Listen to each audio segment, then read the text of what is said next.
Hi, this is Imran, this is my show pure history. आज का show शुरू करने से पहले आज फिर मैं एक शेर अर्ज करना चाहूँगी। मुलाहिजा फरमाइए प्लीज़। हम ना बदलेंगे वक्त की रफ्तार के साथ, हम ना बदलेंगे वक्त की रफ्तार के साथ, जब भी मिलेंगे अंदाज पुराना होगा। वक्त भी हमारा, ज़मीन भी हमारी और आसमान भी हमारा होगा। आज का शो एक ऐसा एम्पायर के बारे में है जो पूरे दुनिया पे, यानी कि पूरे दुनिया पे इसका राज रहा है, यानी तीन तीन कॉन्टिनेंट पे इसका राज रहा है, जैसे एशिया, यूरोप और अफ्रीका। पहले पूरी दुनिया में अगर हिस्ट्री की बात की जाए तो जुल्करनैन के बारे में मैंने बताया था कि जुल्करनैन और हजरत प्रॉफिट सुलेमान, इनका पूरे दुनिया पे राज रहा है। ये भी एक हिस्ट्री है, इसलिए मैं इसका पहले मेंशन कर रही हूँ। तो आज मैं बात करने जा रही हूँ ऐसे एम्पायर के बारे में जो एक मैग्निफिशेंट एम्पायर डायनेस्टी रही है ये दुनिया में, और तीन तीन राज्यों पे इसका, कॉन्टिनेंट पे इसका कब्जा रहा है। और ये एक ऐसी सल्तनत थी, जैसे इंडिया में मुगल था, तो मुगल तो इंडिया में थे और मौर्यन और मुगल, पर ये बहुत ही ज्यादा शानदार राज, यानी मैग्निफिशेंट जिसको कहा जाता है, ऐसी सल्तनत थी।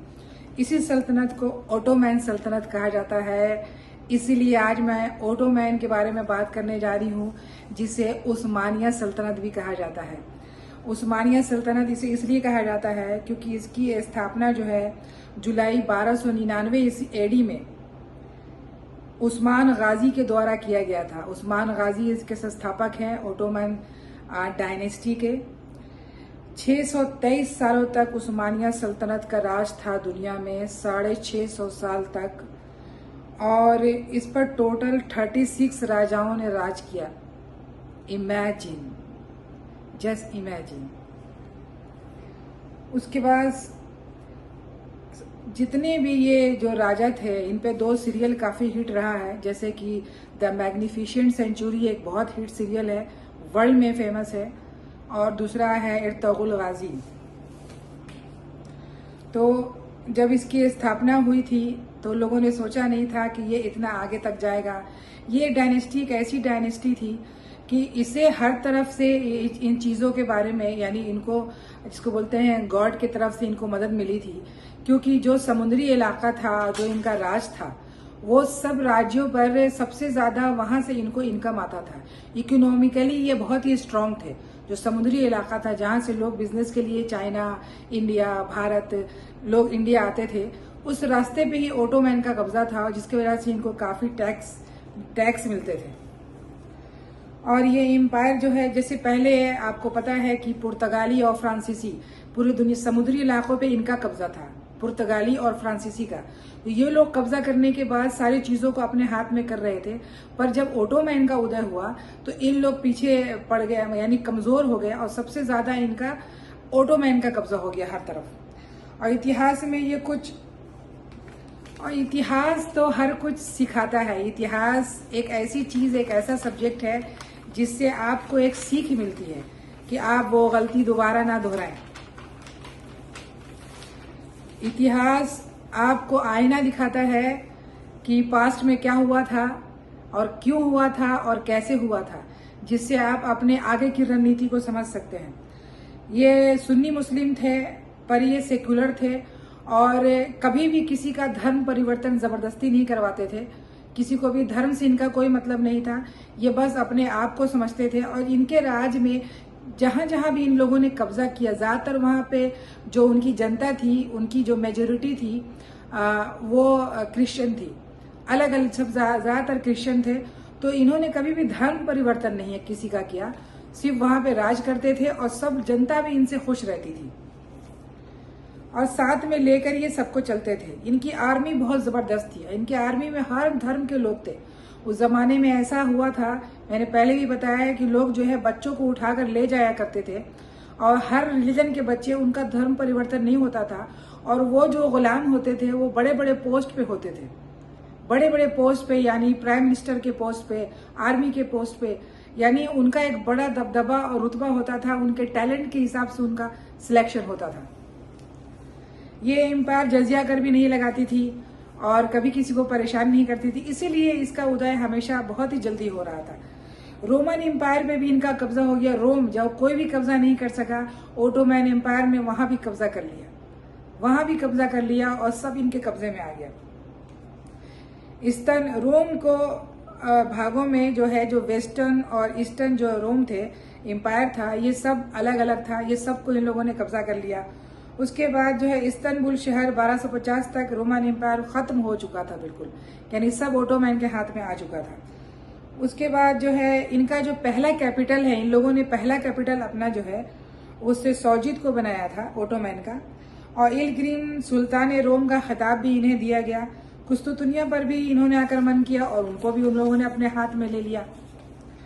हंगरी, रशिया, फिर जब एक बैग इनका, जब तैमूरलंग का उदय हुआ और तैमूरलंग पूरी दुनिया में तबाही मचा रहा था, क्योंकि तैमूरलंग तो आक्रमणकारी, जो दहशतगर्दी था, दहशत फैलाने वाला, डरा डरा के मारने वाला, तो जब उसका उदय हो रहा था तो फिर ओटोमैन थोड़ा नीचे आने लगा। क्या हुआ, तैमूर ने जब इन पर कब्जा कर लिया और कब्जा करने के बाद इनके जो सरदार, इनके जो राजा थे बेयाजद, वो बेयाजद को इन लोगों ने कब्जे में ले लिया और उसे कैद कर लिया। तो फिर ये सल्तनत जो है नीचे आने लगी धीरे धीरे। पर इतने के बाद 11 साल तक इनका बुरा हाल रहा, यानी छोटे छोटे सरदार बनते रहे गुलामों की तरह। फिर इनका उदय हुआ। उसके बाद फिर बैजेंटाइन एम्पायर के में जीतने के बाद ये फिर बहुत ही आगे बढ़ने लगे। 1453 में अहमद सेकंड ने इस बैजेंटाइन एम्पायर को जीतने के बाद इसको बहुत ही आगे बढ़ाया, बहुत ज्यादा। उसके बाद उस्मानिया सल्तनत आगे ही बढ़ता गया और वो आगे की तरफ बढ़ रहा था। सीरिया, मक्का, मदीना सब इनके कब्जे में था। इनका सबसे जो शक्तिशाली जो राजा था, जो सुल्तान था, वो था सुलेमान। सुलेमान एक ऐसा बादशाह था जिसने पूरे दुनिया को उसने अपने कब्जे में ले लिया, सबको। और वो खुद एक बहुत बड़ा, उसे आर्मी की ट्रेनिंग थी, बहुत बहादुर, और खुद जंग में जाया करता था। और जंग में जाने के बाद वो इन सब चीज़ों पे, यानी लोगों को, अपने सैनिक को खुद ट्रेनिंग देता था और अपने ही लीडरशिप में वो जंग लड़ा करता था। और Hungary, Baghdad, Algeria, Syria, Africa, ये सब उन लोगों ने जीत लिया। ऑस्ट्रेलिया, और जीतने के बाद सबको अपने कब्जे में कर लिया। उसके बाद बात तब आती है जब औद्योगिक क्रांति की शुरुआत होती है यूरोप में, क्योंकि पूरे यूरोप पे इनका कब्जा था, पूरे यूरोप पे इनका कब्जा था। तो क्रांति के बाद लोगों में एक राष्ट्रवाद की भावना जागने लगती है, क्योंकि जहां जहां इनका राज था, ये तो सुन्नी मुस्लिम थे, पर जो वहां की जो पब्लिक थी मेजोरिटी में, वो क्रिश्चियन थी। तो क्रिश्चियन लोग अपने राज्यों की मांग करने लगे। उसके बाद बगल में ही रशिया था, इनका जो बॉर्डर था वो रशिया था। रशिया धीरे धीरे अपने आप को बड़ा करने की कोशिश कर रहा था, जैसे कि आज अमेरिका और चाइना कर रहा है। तो रशिया अपने आप को उस जमाने में स्टैब्लिश करने की कोशिश कर रहा था। तो जब रशिया और तुर्की, यानी इसे तुर्की ही कहा जाता है, ओटोमैन का जंग हुआ, तो उसमें जो है इंग्लैंड, अब आता है एंट्री इंग्लैंड और फ्रांस की। ये लोग इनकी मदद करते हैं, क्योंकि वो नहीं चाहते थे कि रशिया आगे बढ़े। रशिया को रोकने के लिए वो ओटोमैन को उकसाते हैं, लड़वाते हैं, और ऐसा एक युद्ध होता है जिसका कोई रीजन था, बेकार का युद्ध, बिना रीजन का युद्ध था ये, जिसको कहते हैं ये क्रीमिया वार। क्रीमिया वार हुआ था 1853 में, और इसमें ओटोमैन और रशिया के बीच जंग हुई थी।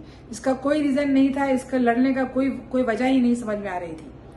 सारे लोगों ने बताया, मेरे हिसाब से भी, कि ये सिर्फ एक चाल थी, ये कॉन्स्पिरेसी थी। इंग्लैंड यानी यूरोपीय कंट्री की थी, वो ओटोमैन को उस आगे भिड़ाना चाहते थे और अपने आप पीछे रह के वो काम कर रहे थे।